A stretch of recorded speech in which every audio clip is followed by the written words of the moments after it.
Okay, so we're going to start the webinar. So on behalf of Director Turner, good morning and thank you for joining us today. I'm Jessica Vasquez, Program Coordinator of the Houston Minority Business Development Agency. This 10-week Small Business Academy is twofold. First, we want to provide you as a small or startup business with one-on-one business training and coaching you need to grow and develop your business. Second, we wanted to help you eventually to obtain government contracts. As a reminder, this webinar will be recorded and you can view it on our YouTube channel within the next 24 hours. After the MBDA Amplified team presentation, we're going to open it up for Q&A. So please type your question in the chat. With that, I would like to acknowledge the Houston MBDA team on today's call, and they are Ms. Tanya McGilbra, our business advisor, and our presenters for this series, Ms. Joni Hall and Mr. Austin Tenette. So take it away, Mr. Tenette. Very good. All right. So okay, some reminders. Okay. Yes. So good morning, everybody, and thank you for being here, taking some time here to make yet another investment in your entrepreneurial journey. So as we mentioned, I'm going to be one of your presenters for today. I currently serve the MBDA as a business advisor. In addition to that, I serve the Houston entrepreneurial community through my work with the Houston Community College and their Center for Entrepreneurship, leading a variety of their signature programs, Small Business Success Series, Business Plan Competition, and the Mattress Mac School of Selling, which we're proud to say have put about 2,000 or 3,000 people through that particular program. In another life, I was a corporate strategist and a business unit leader. Joni, would you be so kind as to introduce yourself? Hi, good morning, everybody. My name is Joni Hall. I am a business trainer here with the MBDA. I specialize in networking with small businesses, providing training on creating winning capability statements, which we will have that webinar coming up very soon, and also business matchmaking by partnering clients with established strategic partners. So glad to have everyone on this morning, and I will be back to chat with you at the latter part of the presentation. Okay, so this series is, as Joni mentioned, focused on helping people get government contracts, but I think it's really, really important that we really start with sort of that entrepreneurial mindset. So too often I've worked with literally hundreds, if not thousands, of entrepreneurs over the last several years in my affiliation with Houston Community College. And so often we sort of run at getting our business up and running and talking to people. And we've not really taken some time to really understand what is the mindset that we need to be successful entrepreneurs, successful business owners. So we started this series, this entrepreneurial mindset component. We started this a couple of weeks ago, and then we're going to wrap it up today. And then Joni will tell you about some of the other components of this series that will come in the following weeks that'll really get us a little bit more focused on specifically the government contracting space. So the thing I never want us ever to forget that our success begins in the mind. What happens between our two ears is far more, or as important, maybe even far more important than what's going on in front of us in terms of how we build and execute our business. Next slide, please. So the goal here is to challenge your thinking about the entrepreneurial mindset, as I said earlier, specifically around how do we view success? How do we go about achieving success? Because whether we think we can do something or we think we can't, you're right. So it's incumbent upon us to begin the journey with the right mindset so that when we hit the inevitable speed bumps, and you absolutely will, it's one of my few guarantees that I'll make, you will have some speed bumps on your journey to entrepreneurial success. So that's why we're spending so much time on the front end to make sure that mentally we're in the right spot. Next slide, please. Okay, so we talked about the concept of knowledge, skills, and attitude as sort of foundational concepts for the entrepreneurial mindset. Now, out of all of those three things, I will tell you, attitude is the most important. So skills and knowledge are obviously important, but attitude is the number one thing. And if you were to put some percentage or against these items, attitude would be 85% of our success formula. Next slide. Hey Jessica, we covered this in a couple weeks ago. Did you have the yeah, let's okay, let's start there. That's perfect. Okay. So let's just go back one slide, please. Yeah, so what we're going to talk about now is sort of the key principles of the entrepreneurial mindset. Now, there are many principles, but what I've done is since I've given this workshop or some form of this workshop several times, I've been able to skinny it down to about 3 or 4 key principles that I'd like to share with you today. Next slide, please. So this is one of those attitudinal things. It's our ability to embrace change. And so all of us should be very familiar with what it means to embrace change, because when the pandemic hit a few years ago, many of us had to, if not all of us, had to do something different as it related to how we were directing or executing in our business, or if those who were on a W-2 payroll, maybe our working conditions changed. So the ability to embrace and react positively to change is a foundational principle for all of us here on this call. Next slide, please. So who wouldn't like to know what change might look like in the future? And so we're going to I call it the crystal ball of change. If we could just sort of be able to look out into the future and have a good idea of what to expect, and that sort of thing, that would put us several steps ahead of people that we're competing against, and it would take away some of the kind of sort of the the negativity that sometimes goes with the startup enterprise as we hit those inevitable speed bumps. I'm going to share with you a few slides here that talks about what you can expect on your journey. Next slide, please. So what we call this is the sigmoid curve, or sometimes or alternatively could be the business cycle curve.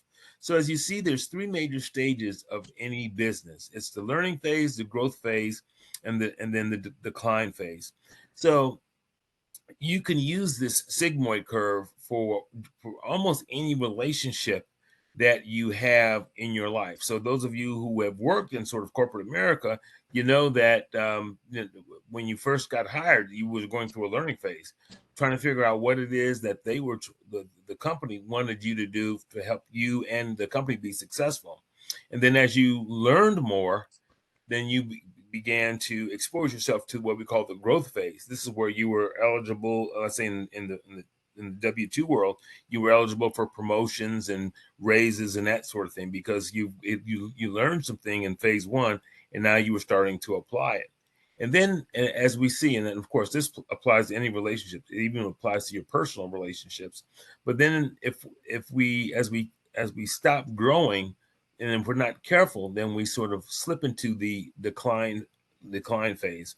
And this is where oftentimes, where we may get bored with our W-2 position, or in the world of entrepreneurship, this is where we start to see that our financial results or our new opportunity results begin to decline. And we'll talk about how we work through that in a later slide. Next slide, please. Oh, I think before we move on, the thing that I want you to take away from that slide is that before we can grow, we have to learn something. So learning always precedes growth. So for those of you who are on here, I'm speaking to the choir here, because this is why you're on this call today, because you want to learn something so that your business, either your existing business or the business that you aspire to, that you can hit the ground running and be more successful. So learning always comes before growth. So if you want to grow, you got to learn something new. Next slide, please. Okay, so that's fair. Okay, so and along the way, we have these various stages that occur on our journey to success. And so the first one is what we call the honeymoon trap. So the honeymoon trap is that we're is at the typically the very beginning of a new project, our new business enterprise. We're extremely excited. We're telling friends and family about what's going on. We're taking the entrepreneurial leap, and the results kind of follow along. There's people in our network that want to support us, so they're buying from us, and lots of good things are happening. Lots of excitement, and all seems to be good. And then from there, we moved into what we call the next slide, please. We move into what we call the 3 feet from gold trap. So after we've kind of maybe have sold to friends and family, now the effort gets a little bit tougher. Now we've got to go find non-friends and family to buy our services. Maybe your product or service has not been as well accepted by the people that you're calling on for sales or to develop your product or service.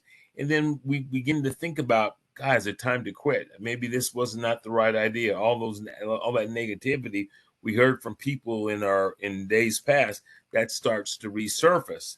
And so the whole idea here is that if we continue to persevere and push through the negativity, and that's why we're here, because we know that there's going to be some speed bumps and roadblocks along the way.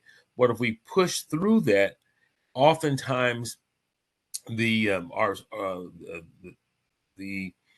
beginning of our success is right around the corner. That's what we call 3 feet from gold. It just talks about that's an analogy that we use where a gentleman was working a gold mining stake for a number of years, and he just wasn't having any success. So he lost everything, and he ended up selling his stake for pennies on the dollar. A new engineer came in, reworked the geography, started drilling for gold in another direction, and it was literally 3 feet from where the original stakeholder had been drilling, and it was one of the richest gold veins that we have seen in this country. So this is why what we're doing here at MBDA is so mission critical, because we're here to give you sort of the support, the resources, guidance, technical assistance to make sure that we do not give up on our opportunities prematurely. Next slide, please. And then once we sort of push through the 3 feet from gold, then our next situation is when we start to enter the growth phase. Next slide, please. Yeah. Okay. So this is where we find ourselves in the founder's trap. So let's say we've got our sales activities on track. We're moving forward. Things are happening, but we still are sort of mired in that entrepreneurial mindset where we're doing everything ourselves. And so this is where our opportunity is that if we want to move to the next level, is that we've got to bring in people, because the entrepreneur is probably doing a lot of the work themselves. So we have got to bring in new people to help with executing it in the business. And then this is the time where we start to professionalize our organization, putting in processes, procedures, so that the business begins to run a little bit independent of us, the founder. And then as we power through, excuse me. So as we power through that stage, then we hit the Midas touch. And the Midas touch is when we sit back and say, boy, I cannot believe how great things are going. Everything I touch turns to gold. And so oftentimes we see this is when maybe some entrepreneurs start to let up a little bit on the pushing the business forward. And then the Midas trap can come back as the old story goes, it can come back to haunt us. And oftentimes what we see is that if we are ignoring or we're not paying as close attention to the business as we once were at the very beginning, some negative things start to happen, and we kind of find ourselves going into the decline phase. Next slide. And so the decline phase is where when maybe we're not growing our top line revenue as fast as we had previously done, or maybe the business is not as profitable as it once was. And there's a couple ways entrepreneurs respond. Sometimes we say, "Oh, things will get better. It's just the cycle. It's the economy. It's the this or the that." and things will happen. But oftentimes that's where we're sort of, looking at our business through tinted glasses, and we don't see the reality of the situation. And what happens is, if we don't take some sort of course correction or try something new or different, then we find our businesses going into the decline phase. And so the favorite example here is, as if we look at sort of Blockbuster Video, for those of us old enough to remember those brick and mortar locations where you can go to rent a video, versus Netflix. Blockbuster took that eye off the ball. They thought that they had a compelling business model, and then Netflix, the upstart, just kind of swooped in behind them and ran them out of business over the course of a few years. And I think, out of the literally thousands of Blockbusters that once stood on every other corner, we're down to maybe one or two brick and mortar locations that are left, and they're more probably museums than anything else. Then next slide, please.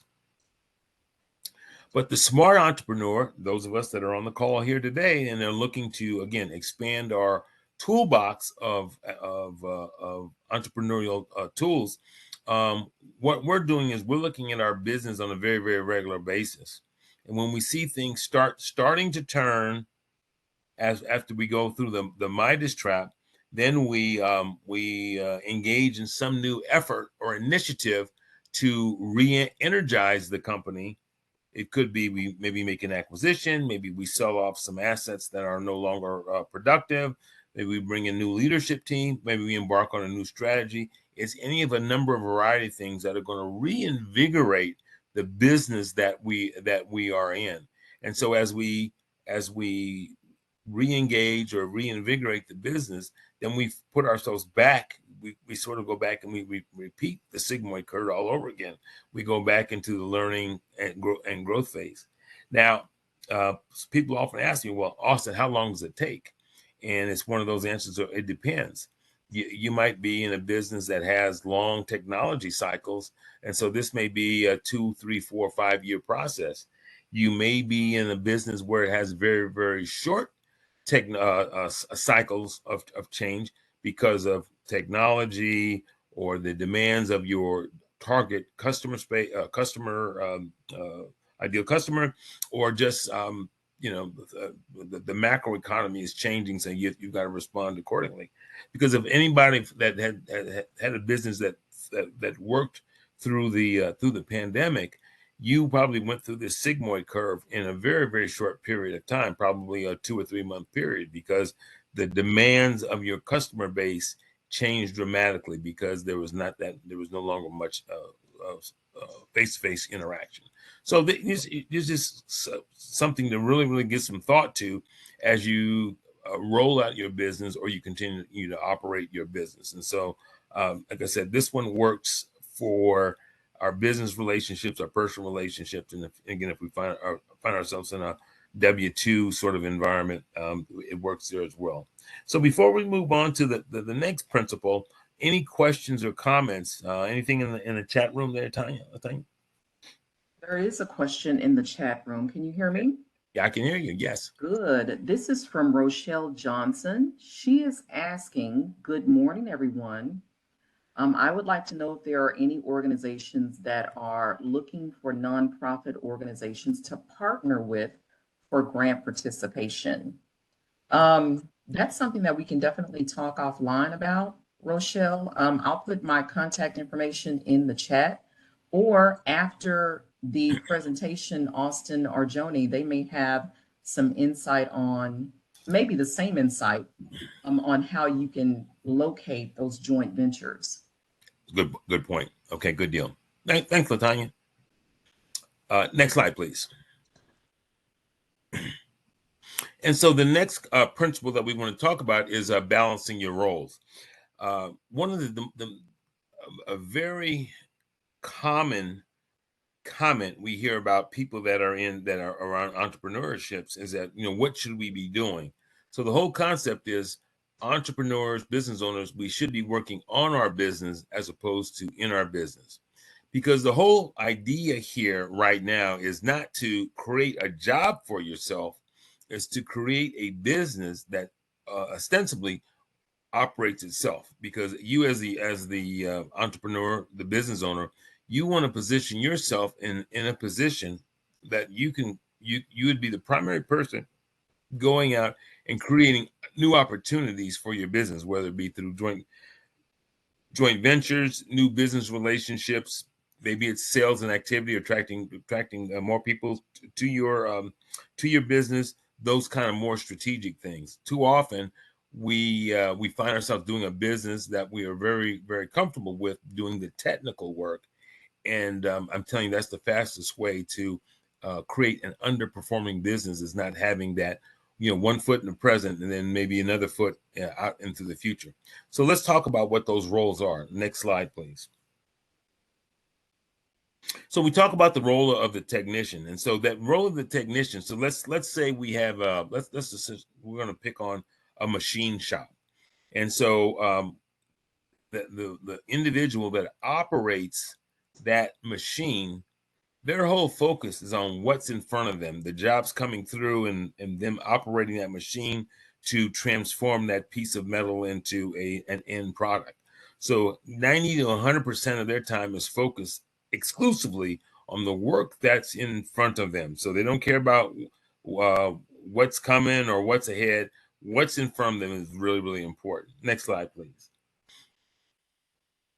And so the second role, or second eye of the entrepreneur, is that the role of manager. So this is the one where, this is oftentimes that role that we play, where we're looking backwards in time. Hey, how did our production, what was our on-time record for our deliveries? This is where controllership. How did we make money last month, last quarter?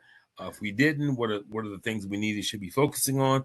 And then, of course, our sales management. How did our sales activities from the last couple quarters, or last month, or last measurement period, whatever that is, how did we make out? And so then we are measuring.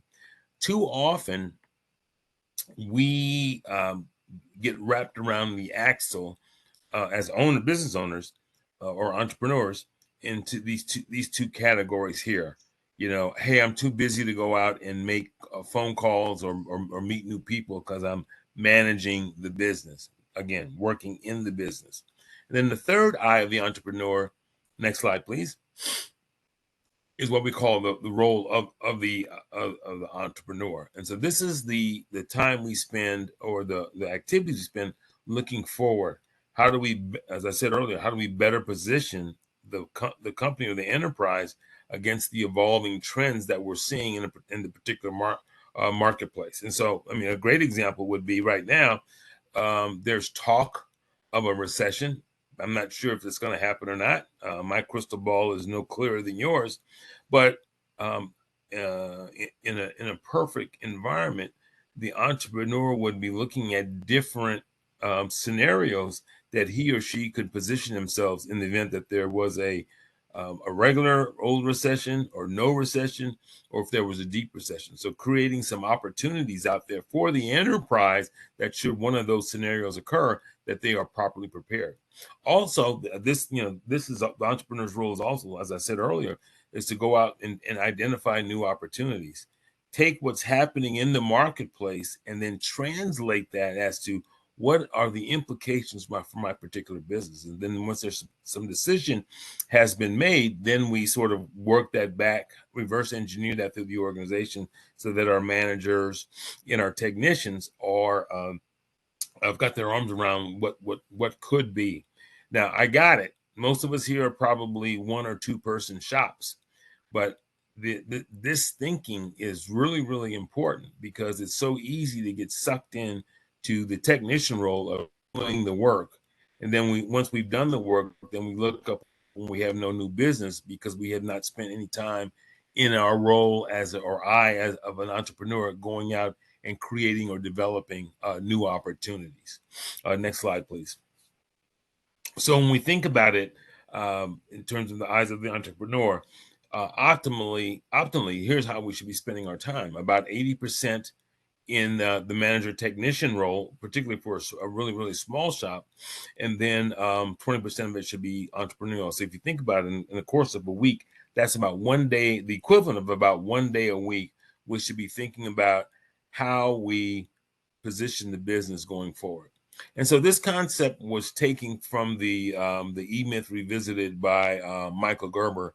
And so if anybody's looking for sort of a great book on entrepreneurship, some of the key principles and other things, expanded principles, I would recommend you pick up that book. Pretty much every successful entrepreneur I know has read that book, E-Myth Revisited by Michael Gerber.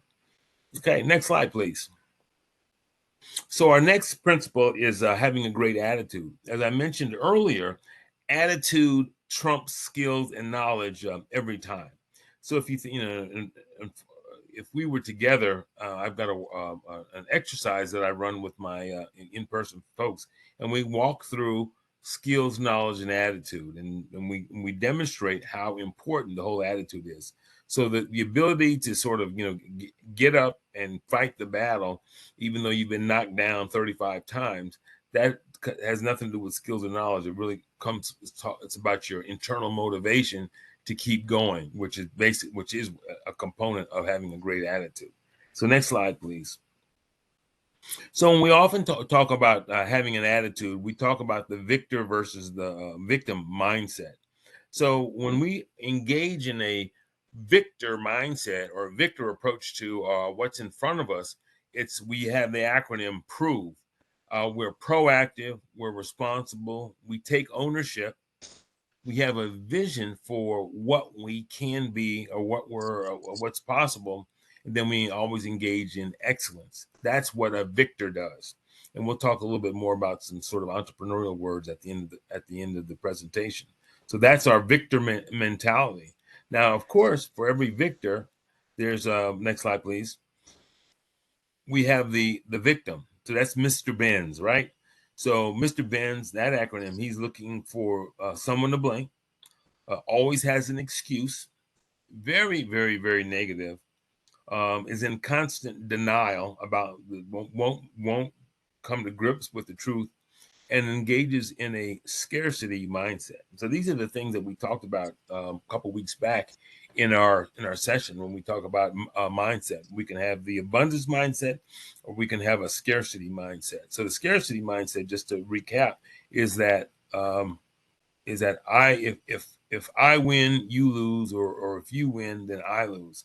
That's the belief that there's only so much that can go around. So we engage in lose-lose or lose-win sorts of conversations. So the beauty of us being here in this great city of Houston is that with the the greater metropolitan area being about 7 million people, I firmly believe there's enough opportunity for everybody. So even there might, if you're an insurance person and there's 3 shops right across the street from you, I still believe there's plenty of work for everybody to go around. Because when you've got 7 million people and a very talented workforce and vibrant economy, great things can happen. But if we choose to, so our choice is, will you be a victor or will you allow yourself to be a victim? Next slide, please. Because of being a victim, I hate to say this, but nobody wants to be around people that have a victim mentality, because you're exhibiting all of these negatives that Mr. Benz is showing. And so when those inevitable speed bumps occur, as we talked about earlier, you're going to see all of those things as problems. So if we see things as problems, we sort of continue to go down this path of negativity, and so we can never right the ship. So I work with tons and tons and tons of business owners and entrepreneurs, and it is just it's very enlightening to see that some number of people engage in this victim mentality.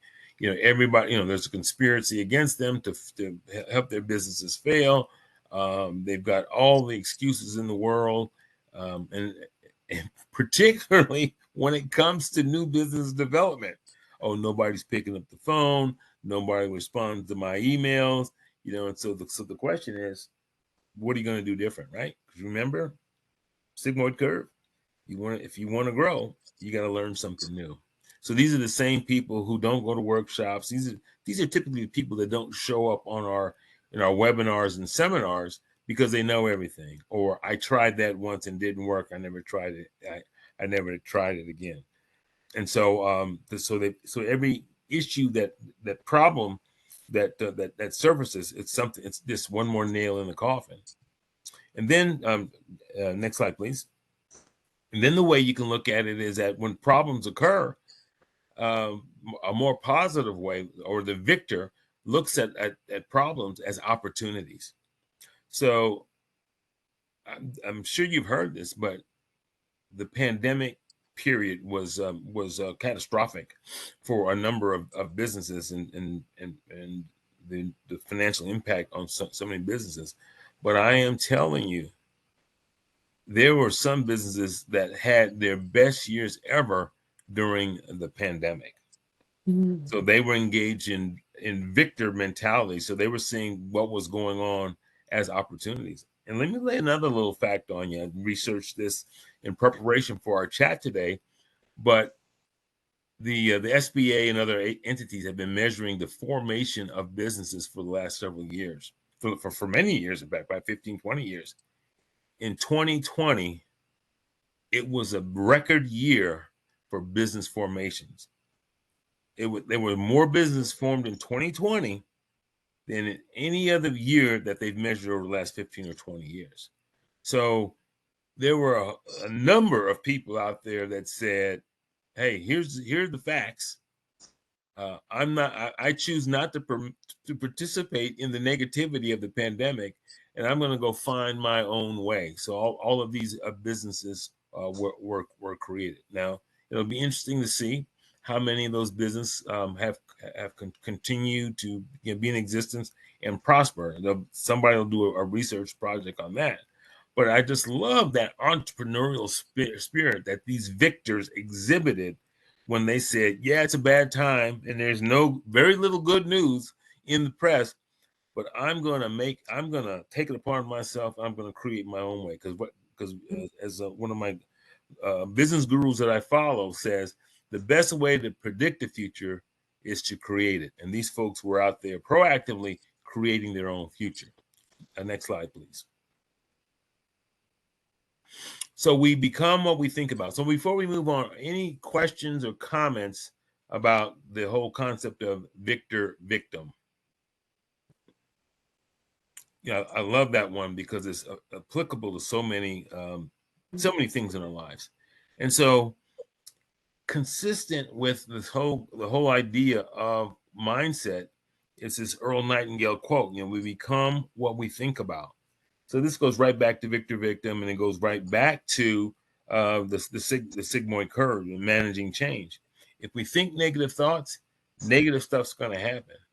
But if we continue to focus on how we get better, what kind of success that we're looking for, if we continue to think and focus on that, these things will happen. This is as we saw in our victor victim slide, we talked about the concept of vision. With all of my clients, I do a fair amount of business coaching as well. But with all my clients, our starting point is always vision. What is it that you want to become in 1, 3, 5 years? And we spend time on that. So when you walk into your office 3 years from now, what do you see? What do you hear? What do you smell? What's going on? What kind of revenue do you anticipate having? What do your customers look like? What do your employees look like? What is your role in that company or that firm 3 years from now? What is your role? So when we start to articulate our vision, now we have a couple things. We have a clearer sense of where we're headed, and as importantly, as we bring on people to do business with us, whether it be vendors, whether it be customers, whether it be employees, we share that vision with them. Then they can make the decision and say, like, hey, this guy or gal, they got their act together.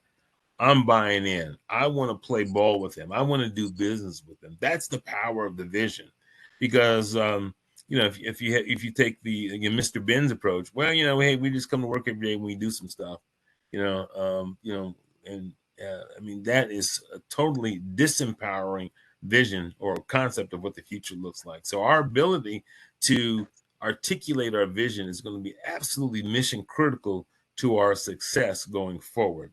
So when you're daydreaming, make sure you fill your daydreams with positive thoughts.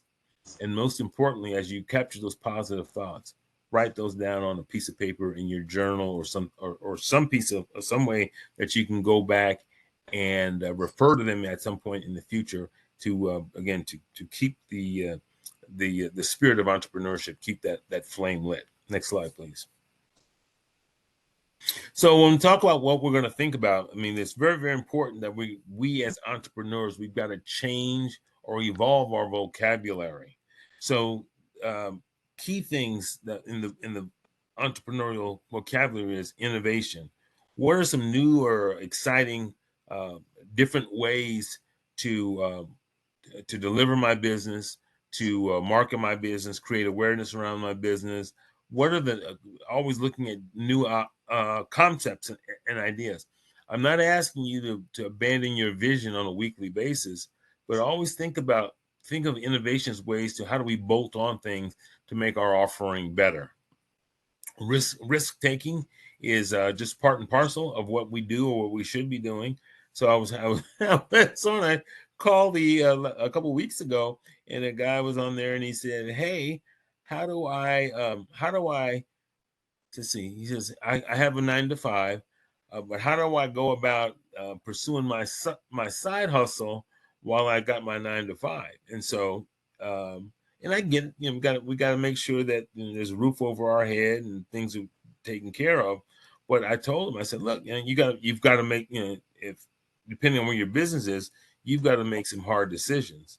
Are you going to step away from your 9 to 5, or you continue your side hustle, and then you're not doing justice really to either, in most cases, not doing justice to either your side hustle or your primary or your primary 9 to 5?" So I said, you gotta block time so that you focus on one of those things at a time rather than trying to do both at one time. And so oftentimes what we see is in terms of risk taking, we I'm not going to say we throw caution to the wind, but we take calculated risk in terms of when we exit our 9 to 5 to pursue our entrepreneurial dream. So resilience, major skill.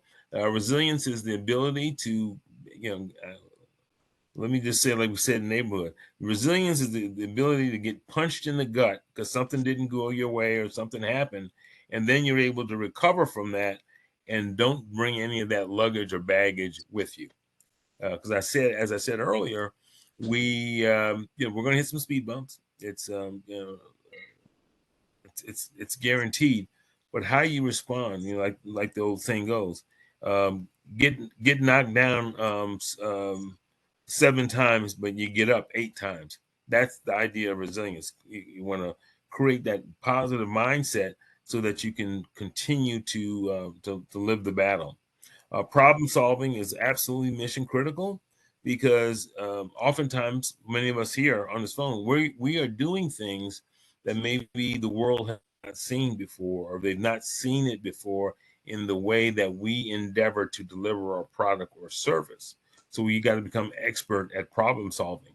And I share all these things with you. And the thing I want you to take back is you don't have to do this by yourself. This is why the MBDA, SBDA, SBA, there's in a number of organizations here in the greater Houston area exists to be a resource to the entrepreneurial community. And as you'll see, number 9 is resourcefulness. And that's exactly what I'm talking about. Self-motivation, that's a big one because as you well know, unlike when you're working that 9 to 5 and your boss comes by and says, "Hey, here's what we need to produce today or this week or this month," and so you know exactly what you're supposed to do. But in the world of entrepreneurship, that doesn't happen. So the ability to spring out of bed every morning and fight and continue to fight the battle, having a game plan or a morning ritual is very, very helpful to help you with your self-motivation, because if it's written down, or here are the things that I need to do, and maybe you plan your week on Sunday evening or first thing Monday morning, then we don't have to worry about motivation, because all we have to do is execute based on the plans that we've created for ourselves. Having flexibility is very, very important. Anybody who knows who's has either hired people or try to retain people, you know that New World Order, we have to create some flexible schedules to attract the type of talent that we need to have. So maybe it's flexible payment arrangements, flexible staffing arrangements, flexibility on how we engage clients, but not too much flexibility so that your business has changed dramatically from what you thought it was. But the thing is not to be so rigid that companies don't find value in doing business with you, because there's no flexibility in the way that you approach this. And we talked a little bit about vision, being clear on where you're headed, absolutely mission critical and important, because that's what clients want to see. I mean, I was when I used to be in a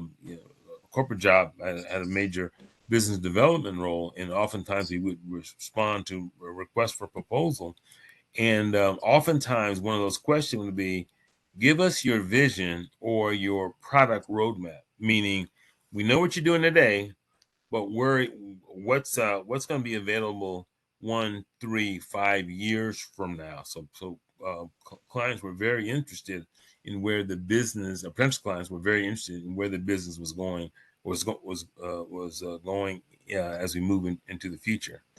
And then perseverance. I think that probably goes without saying. You know, I'm sure many of us have heard stories where somebody just pursued an opportunity just time after time after time. And then over the course of a month, 3 months, a year, several years, they were able to win the business. So here's some sobering facts. In fact, I just got off of a webinar earlier this morning, and it was around the nurturing prospects and that sort of thing. And so the numbers of interactions that are touch points that we need to have with somebody before they become a customer. If it's somebody we don't know, it may be 40 or 50 touch points we need to have with that person before they become a customer. Even if we've done business with them before, it's as high as 7, 8, 10 touch points before they will do business with us again. So if you're a one and done kind of person, you might, I'm not going to say you need to quit being an entrepreneur, but I think you need to rethink what it means to be an entrepreneur as it relates to perseverance. We talked about resourcefulness a little bit earlier. It's just, casting a wide net for people that can be a resource to you. And I know Joni's going to talk about the office hours that we will hold, which is an unbelievable resource for you to get help or assistance on your specific business. And then networking. I think somebody mentioned it earlier, but networking is absolutely mission critical, because the one thing I will guarantee you, unless you're some sort of maybe a retired politician or something like that, none of us know all the people that we need to know to help us move our business forward. And even if it's not moving our business forward, it's an opportunity through our networks to maybe think a little bit differently about our business and the opportunities that exist as it relates to what it is we're trying to accomplish. So that's our last slide, entrepreneur's vocabulary. So I'm going to flip it before we flip it to Joni. Okay, a couple questions here. This will be our last one. So the questions you've got to ask, I hope you would jot this down, is will you be a victim or victor? And then how will you proactively manage your journey on the sigmoid curve? Don't forget, attitude is everything. And then the mindset of the entrepreneur, will you adopt the core principles? There are many more, but these are probably the 3 or 4 most important that will propel you to early success in your enterprise. And I know we got probably some Q&A. We can skip that one. There we go. And so, Joni, you want to take it from here? Absolutely. Okay, before you go into the Q&A. So again, we'd like to thank everybody that joined us and that is continuing on with the MBDA Small Business Academy. As you can see on the screen, it is relatively small, but our program topics. So how we handle those every other week, we will cover a topic for about an hour, about 45 minutes of knowledge, and then about 15 minutes to answer questions.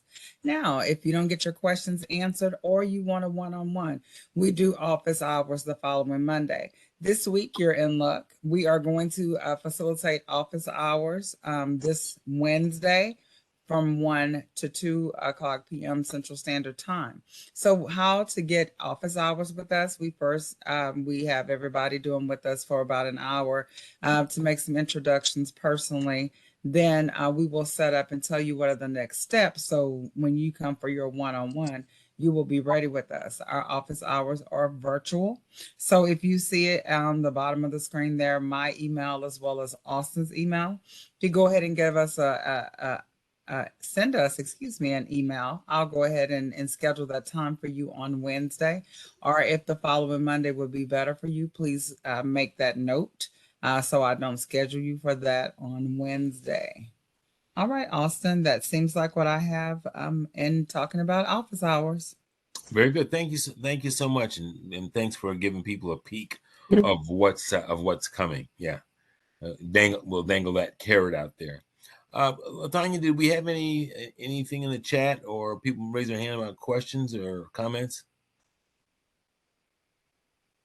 Oh, you're on mute there, Latanya. You're on mute, yes.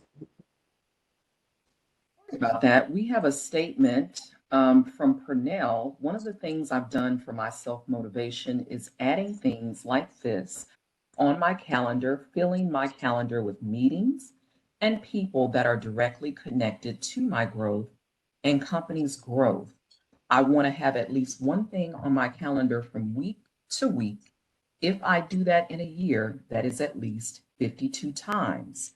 So it appears that Purnell is providing us with his or her daily aspirations, our weekly aspirations. Yeah, That's awesome. Thanks, Parnell. Good to see you here with us this morning. We are so glad that you were able to share. I have a question for Austin. Austin, with all of your years of job coaching, my first question was, can you use the entrepreneurship vocabulary as a checklist for either the victor or the victim? And the second part of that question is, have you had to, as a business coach, give us an example of when you've had to explain to a business entrepreneur, it's time to pivot. And that doesn't necessarily mean it's a negative thing, but they need to hear real talk. It's time to pivot. right. Yeah, those are great questions. So let me answer give me the first question again. Can you use the entrepreneurship vocabulary as a checklist as a victor or victim? Yes, absolutely. And so I'm going to make the assumption that everybody here wants to engage in victor behavior. So we're going to leave victim alone, right, for now. But yeah, so I think what would be helpful or important is to take that the words and then articulate 2 or 3 things what that means for you. So resourcefulness. What are the 3 things that in your chosen business, chosen enterprise, that would sort of capture that you're being a resourceful person? Maybe it's, hey, I meet with MBDA once a month, once every 2 weeks. I belong to maybe a mastermind group, or I've enrolled in an additional HCC, a related course that's going to help give me additional skills as I build my business. So those words are sort of are helpful, but what's even more helpful, if we take each of those words, to your point, jot down 2 or 3 things of what it means to me and my business, and then maybe identify an activity or 2 that demonstrates I am living the life of a victor. Because in my work with other businesses, will use something an exercise similar to that, where I'll give them a list of words and say, okay, for you to develop the values for your company, select 5 words that resonate with you as it relates to your business. And things like being transparent, win-win business situation, so on and so forth. And then we go back and articulate it, because the word itself, it means something different to everybody. Because oftentimes I'll see somebody pick a word and I'm thinking one thing, but they've got something totally different as it relates to their business. So I suggest that it's very, very powerful. And you go back and define the word, take the word, and then define what it means to you and your organization. And then that becomes sort of your rubric or your reminder of the behaviors you should be engaged in to create success for yourself. Yes, exactly. And then I just want to comment on Pernell's comment. So that is probably what he just stated was probably one of the most powerful things we can do in business. So we also refer to that as time blocking, where we take things that are important to us and we put them on our calendar and we treat them as a meeting with ourselves to carve out the time to speak specifically to that particular issue, so that it will get done. Because if we don't do it, there's always something either more fun or more or perceived or perceptually more important that we do, and those things that are truly important to move our business forward, they never get done because we don't schedule it. Thanks for that question, Tanya. Yes. Do you see any more questions, Ms. Tanya? Here's a question. I have an issue with permitting in Houston. I've been in business in Houston for 30 years. I have made 3 commercial kitchens. I increased my business during COVID and I decided to expand. Now I am at a standstill with the city. I overcame 4 strokes for 2016, but the city of Houston has put up a roadblock I need to overcome. Okay, so my question is, what do the strokes have in common with the roadblocks you're hitting from the city of Houston? Okay, so Henry, I'm going to encourage you to maybe join us on in our office hours, and we can drill down, because I'm not sure how the strokes relate to the city of Houston roadblocks. And then I don't understand the permitting process, what roadblocks you're encountering, even though you've had these substantial success. Oftentimes what we see is, and I was working with a guy several years ago on this, I'm not saying this is you, Henry, but he was upset with the system about how he went about getting certified, and he would complain about it. But I just said, hey man, I just said, I hate to say it, but it is what it is. I mean, here are the rules. Here's the paperwork you got to fill out, and here's the quality that you've got to apply to. And before you do that and get on somebody's radar or somebody's roster, there's no workaround. I mean, so if 100 people have already done this and you're number 101, I mean, why would they sort of bend the rules for you? And Henry, I'm not saying that this is your situation, but maybe we can maybe in the office hours, we can speak to your specific situation, and maybe give you some guidance or connect you with somebody at the city that might be able to be a resource to you.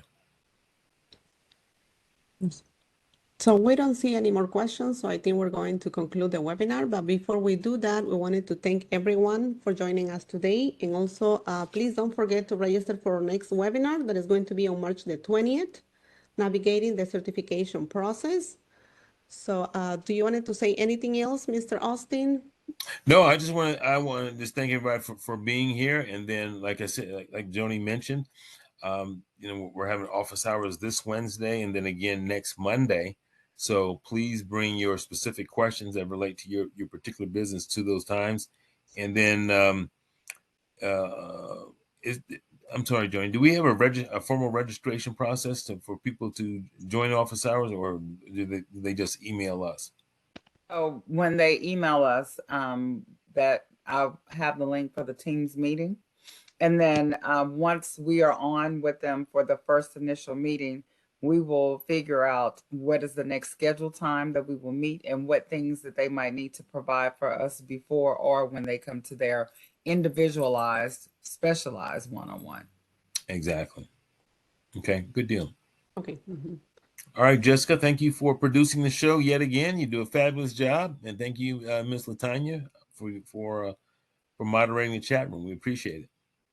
Yes, thank you so much. So we'll see you next time. Thank you, Okay. everyone. Mhm. Okay, thank you.